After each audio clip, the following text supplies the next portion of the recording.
The Appalachian Mountains do not rise suddenly. They unfold. Mile after mile of wooded silence, old as bone, soft as breath.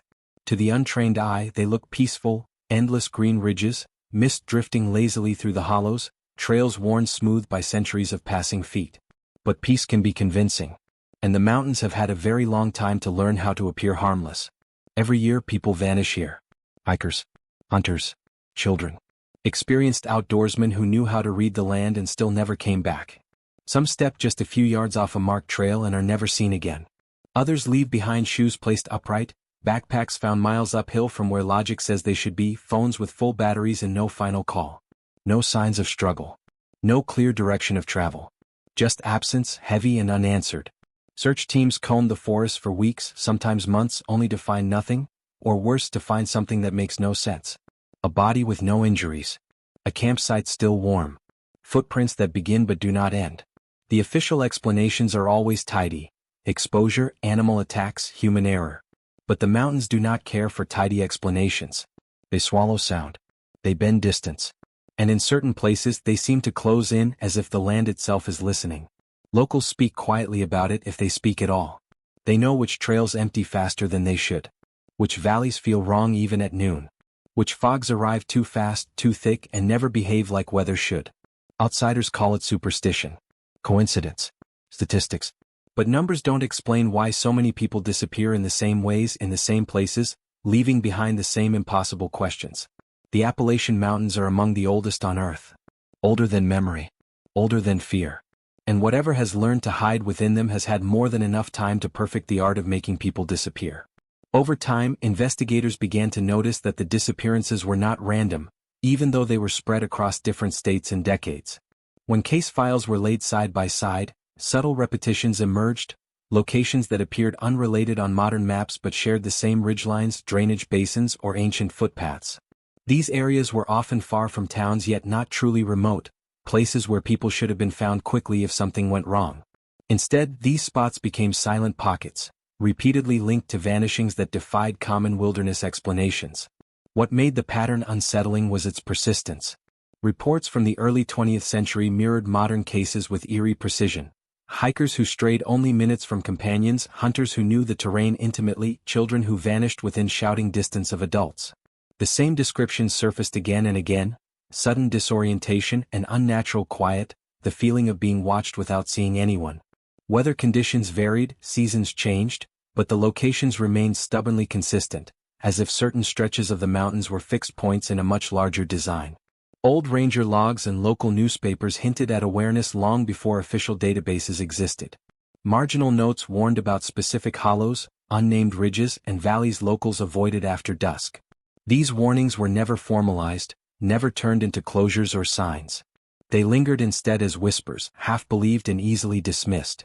Yet when modern analysts overlaid historical records with contemporary missing persons data, the overlap was undeniable, revealing that the mountains were not randomly claiming lives, but repeatedly drawing people into the same ancient corridors where disappearance seemed less like chance and more like an enduring habitus. Search operations intensified over the years. A quieter and more troubling pattern began to surface among those tasked with finding the missing.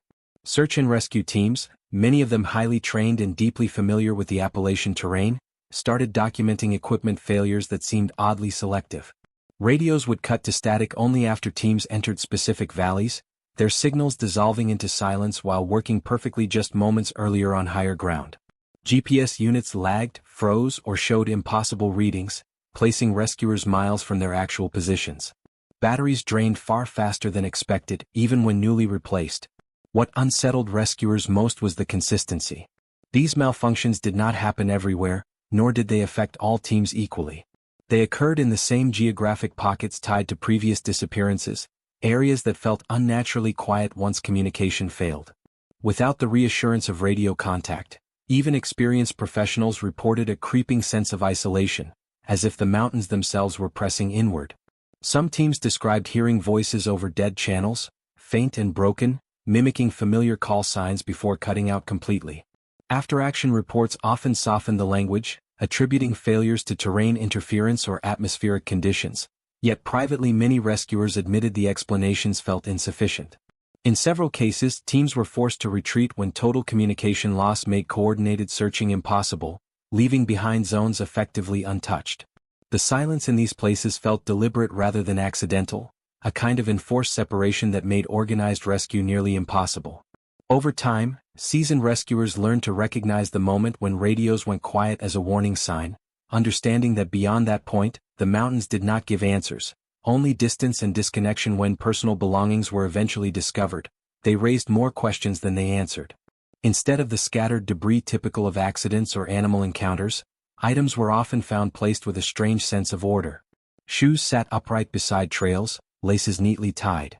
Backpacks rested against trees as if set down intentionally, containing food, maps, and emergency supplies that should have been desperately needed. Jackets were folded or draped over branches at shoulder height, undamaged and untouched by weather, sometimes found days or even weeks after the person vanished. This arrangement defied common survival logic. In cases of hypothermia or panic, victims usually shed clothing in erratic patterns or leave belongings strewn along a frantic path of escape. Here there was no trail of chaos, no indication of struggle or haste. Search dogs frequently lost the scent at the exact point where items were discovered, as though the person had simply stopped being present. Even more unsettling were cases where belongings appeared in locations that had already been searched multiple times, suggesting either impossible oversight or something far stranger. Investigators tried to rationalize these discoveries as confusion, mental breaks, or hoaxes, but the repetition weakened those explanations. Different victims, different decades, the same careful placement. Some rescuers admitted the scenes felt staged, though no signs of human involvement could be found. It was as if the mountains themselves had arranged these objects to mark a boundary, a final trace left behind without revealing what crossed beyond it.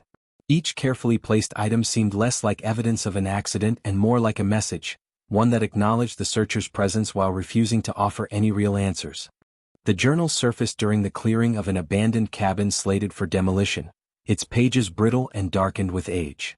At first glance it appeared to be nothing more than a personal record kept by a 19th-century surveyor or trapper, filled with weather notes and crude sketches of ridgelines.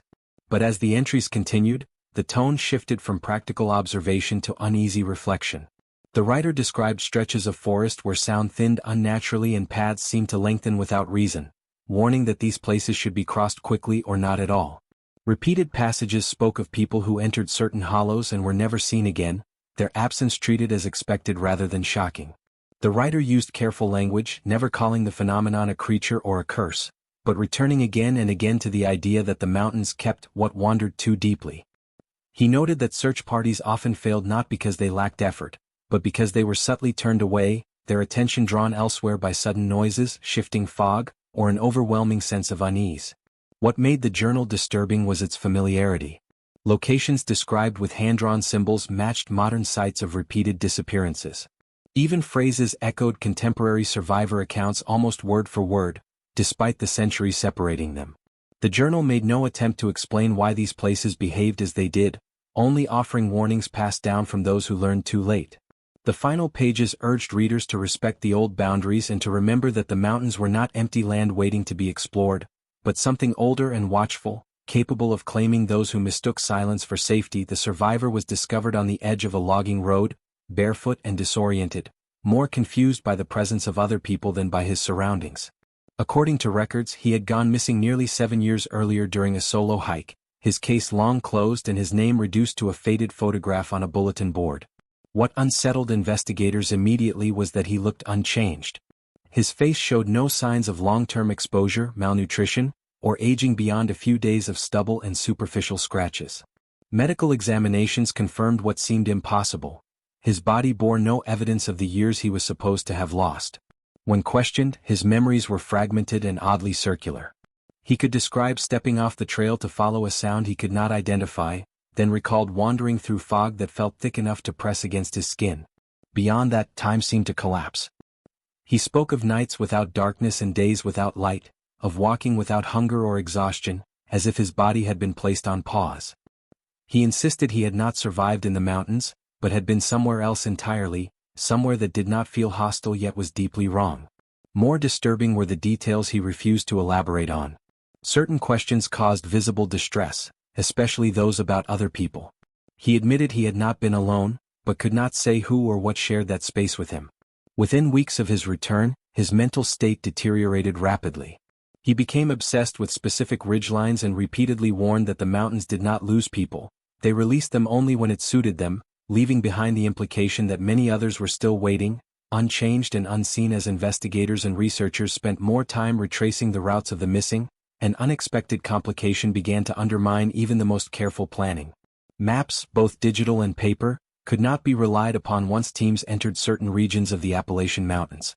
Trails that were clearly marked and documented would subtly diverge from what was shown, bending at unfamiliar angles or extending farther than their recorded length. In some cases, junctions appeared where none should exist, offering paths that felt convincingly worn yet led nowhere recognizable. Hikers who attempted to backtrack often found the terrain no longer matched their memory. A ridge that should have descended gently instead rose sharply, while familiar landmarks vanished or appeared in the wrong order. GPS data later revealed contradictory tracks, showing clean loops where none had been walked, or straight lines cutting through impassable terrain. These anomalies were dismissed officially as user error or signal distortion, yet they occurred too frequently and too specifically to ignore. What disturbed search teams most was how these shifts seemed temporary. When areas were revisited days later, the landscape appeared normal again, as if nothing unusual had occurred. This made documentation nearly impossible and fueled skepticism from outside observers. Yet those who experienced it firsthand spoke of an uncanny sense that the land was rearranging itself just enough to mislead.